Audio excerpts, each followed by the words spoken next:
Muy buenos días. Sean todos bienvenidos.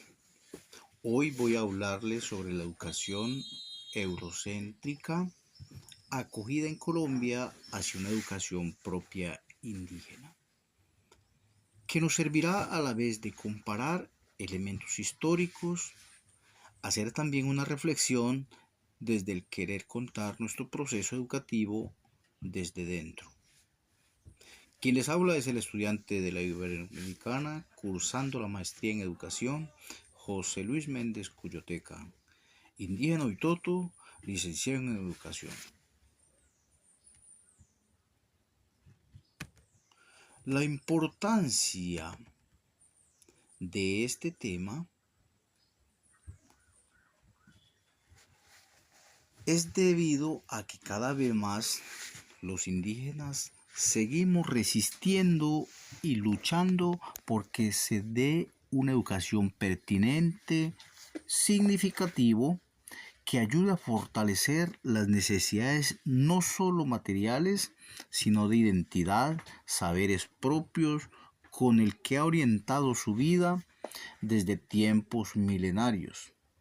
Frente al peligro de la globalización homogeneizante y absorbente presente en los sistemas educativos propuestos por el Estado.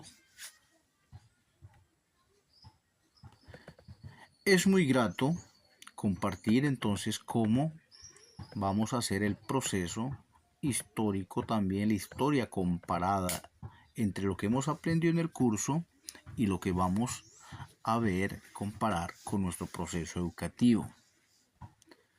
Bien, teniendo en cuenta los abordes históricos de la educación, desde que el hombre se hace sedentario, la preocupación por ser del hombre en la virtud, en la política, en el conocimiento, por el pensamiento griego para fortalecer al ciudadano de la polis, el pensamiento medieval que coloca a Dios como centro de todo. Luego, la Ilustración, específicamente manifestado en la Revolución Francesa, en la igualdad y el ejercicio del poder. El marxismo expresado en las clases sociales en la igualdad, sobre todo material, con el cual moldearon una persona, la europea, que con el descubrimiento llega a América, a la que nosotros llamamos el encuentro de dos mundos, pero que llega de forma dominante, considerándose superior, mejor civilización, con un lenguaje que más tarde antropólogos quisieron hacer inofensivo, llamado aculturación.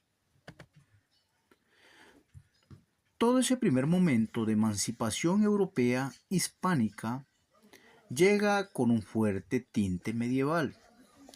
Luego, en la colonia, los términos de igualdad, libertad, fueron discursos que fueron útiles para los criollos, no para el indígena, a quienes desde la llegada de los europeos se asignó estereotipos como de inferiores, salvajes, a quienes se debe civilizar.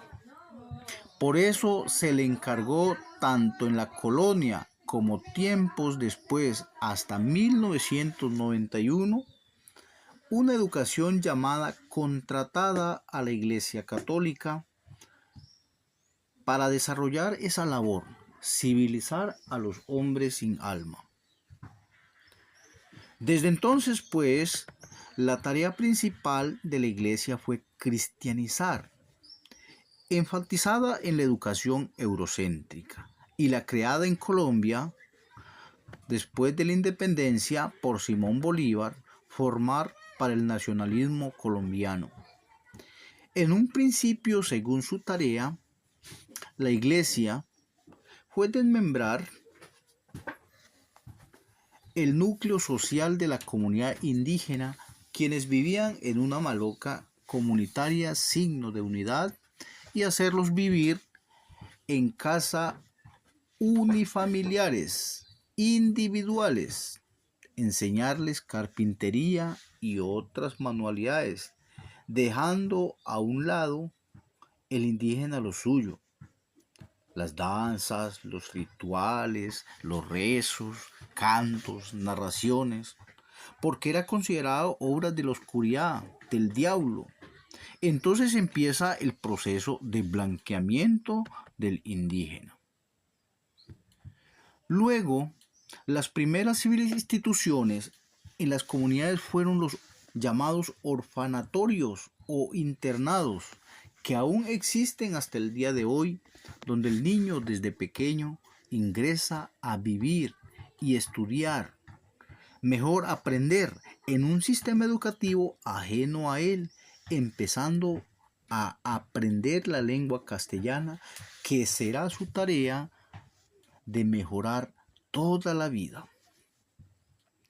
En 1991 se reconoce a Colombia como un país pluriétnico y multicultural, donde los indígenas desde su resistencia y lucha ganan escenario en la Constitución, como la autonomía en sus territorios según sus usos y costumbres. Ganan un espacio en el escenario de la educación colombiana en la ley 115 con la educación referida a las minorías en Colombia. Luego se da el inicio de organizar los planes de vida, entre ellas la educación propia, el sistema de educación propia indígena, con el que se busca fortalecer la identidad en el marco de la interculturalidad, así recrear lo propio y abrirse al mundo, o sea, dar a conocer también lo nuestro con el cual podamos hacer más vivible este mundo moderno y tecnológico. La reflexión que nos deja este proceso es, la primera tarea es comprender qué es lo que queremos, una educación pertinente a nuestra realidad y contexto que debemos fortalecer para seguir viviendo en el tiempo y para abrirnos al mundo que podemos ofrecer al mundo globalizado del cual quiera o no hacemos parte. A partir de ahí podemos decir que el proceso histórico es positivo y negativo. Positivo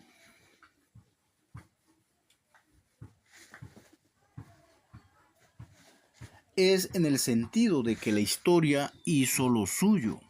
No se puede cambiar, no podemos retroceder, no podemos negar por qué fue así.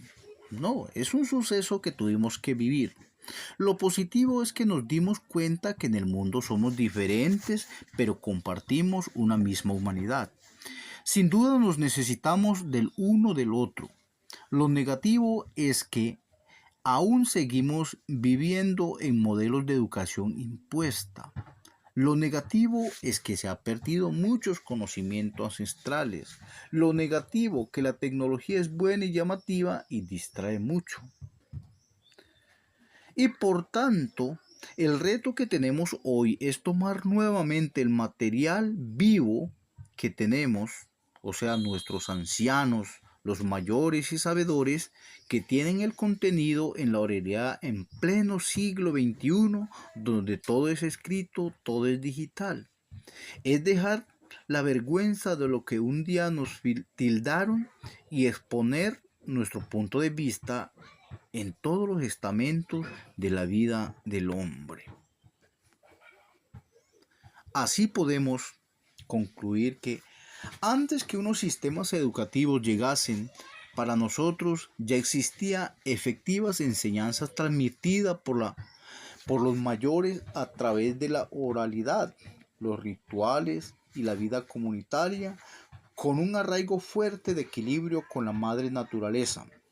Una escuela pues originaria, encarnada en el respeto para el buen vivir, para la armonía. Por eso no había exámenes, pero sí compromisos. No había saberes escritos pero todos se recreaban de acuerdo a su mundo. No había salones, pero sí sabiduría. No había internados, pero sí vida familiar en el compartir. Interesante la reflexión de la historia comparada de la pedagogía y la educación que nos viene desde Europa hasta nosotros inclusive, que nos induce a fortalecer la propia, no para dominar, sino para la vida. Vemos en el mundo lo que ha pasado es releyendo la historia, lo que se nos dio por imposición, forma de enseñar primero con la religión, luego por sistemas puestos por el Estado, cada uno apuntando a la persona que querían que fuesen. A nosotros en ese entonces, a obedecer, olvidar los conocimientos propios mediante el olvido de la lengua, etcétera, tuvo que pasar.